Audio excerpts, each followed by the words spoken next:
అది రోడ్డు డైరెక్ట్గా road corner,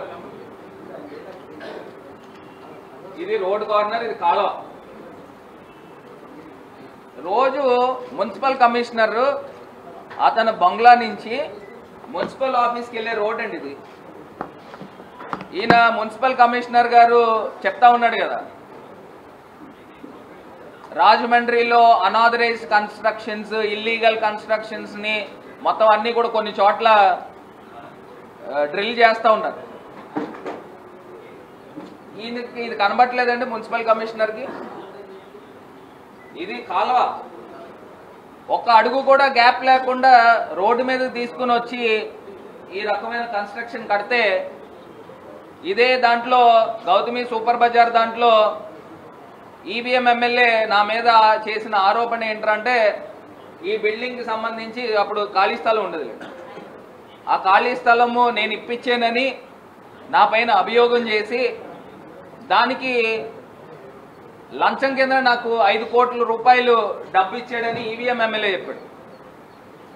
1, 2, 3, 4 ఫ్లోర్లు బిల్డింగ్ కట్టారు. 4 ఫ్లోర్లు బిల్డింగ్ కట్టిన దానికి ఈవీఎం ఎమ్మెల్యే అన్న నిద్రపోతున్నాడా? 5 కోట్లు ఎక్కడిచ్చాడు చూపించవయ్యా, నిరూపించవయ్యా అని నేను చెప్తా ఉన్నా. ఏం నిరూపించావు?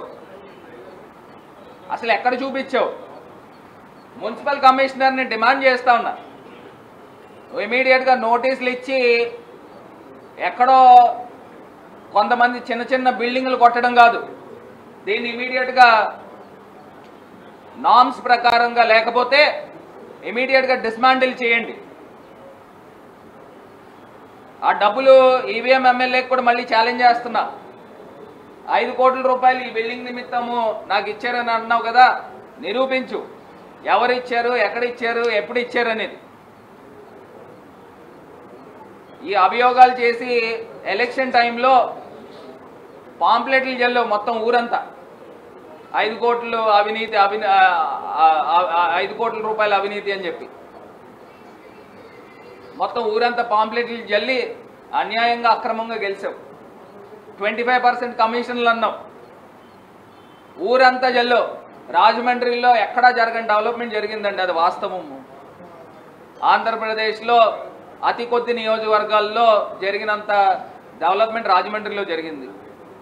అంటే ప్రజలు కూడా అనుకోవచ్చు, 1000 కోట్ల రూపాయల అభివృద్ధి జరిగింది కదా, నిజంగా ఎంపీ దగ్గరుండి చేశాడు కదా భరత్, నిజంగా కాంట్రాక్టర్ల దగ్గర నుంచి వీళ్ళ దగ్గర నుంచి ఎంతో కొంత లాభం తీసుకోకుండా చేసి ఉంటాడా అని కొంతమంది అనుకోవచ్చు. 25% ప్రతి కాంట్రాక్టర్ నాకు డబ్బులు ఇచ్చాడు అని చెప్పి నా పైన అభియోగం చేసి పాంప్లెట్లు జల్లు. ఏ కాంట్రాక్టరు ఎక్కడ ఎప్పుడు నాకు డబ్బులు ఇచ్చారు ప్రూవ్ చేయవయ్యా అని నేను చెప్తా ఉన్నా. 1.5 సంవత్సరం కాలం నేను చెప్తున్నా. నువ్వు సిబిఐ ఎంక్వైరీ చేసుకుంటావా, సిఐడి ఎంక్వైరీ చేసుకుంటావా, లేదా విజిలెన్స్ ఎంక్వైరీ చేసుకుంటావా? నీ చేతుల్లోనే, మీ చేతుల్లోనే ఉన్నాయి కేంద్ర రాష్ట్ర ప్రభుత్వాలు. వేసుకోండి, హై లెవెల్ కమిటీ వేసుకోండి, వేసుకుని ప్రూవ్ చేయమని చెప్తున్నా. నేను ఛాలెంజ్ చేశాను, యాక్సెప్ట్ చేయి. 25% కమిషన్ ఏ కాంట్రాక్టర్ ఎప్పుడు నాకు ఎక్కడ ఇచ్చాడో నాకు ప్రూవ్ చేయి, లేదా ఆ బిల్డింగ్ సంబంధించి 5 కోట్ల రూపాయలు ఎక్కడ ఇచ్చాడో ఒకసారి ప్రూవ్ చేయి. ఈ బిల్డింగ్ సంబంధించి ఇవేమి చెయ్యు కానీ తీసుకొచ్చి అబాండాలు వేసి ప్రజల దృష్టి మరలించే కార్యక్రమం చేస్తూ ఉన్నాం. ఇవాళ మున్సిపల్ కమిషనర్ని డిమాండ్ చేస్తూ ఉన్నాం. ప్రతిరోజు మీరు వెళ్ళే దారే ఆ బిల్డింగ్ అనాథరైజ్డ్ కన్స్ట్రక్షన్ కనబడతా ఉంది.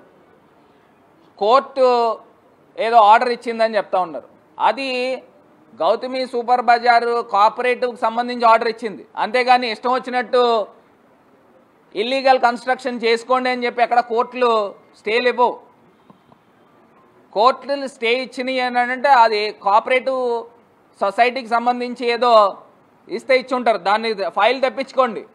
మీరు ఇమీడియట్గా అక్కడికి ఆ స్పాట్కి వెళ్ళండి. కమిషనర్ గారు వెళ్ళి సెట్ బ్యాక్స్ ఉన్నాయా, రోడ్డు మీద బిల్డింగ్ కట్టారు, దాన్ని ఇమీడియట్గా యాక్షన్ తీసుకొని ఆ బిల్డింగ్ డిస్మాంటిల్ చేసే కార్యక్రమం చేపట్టండి.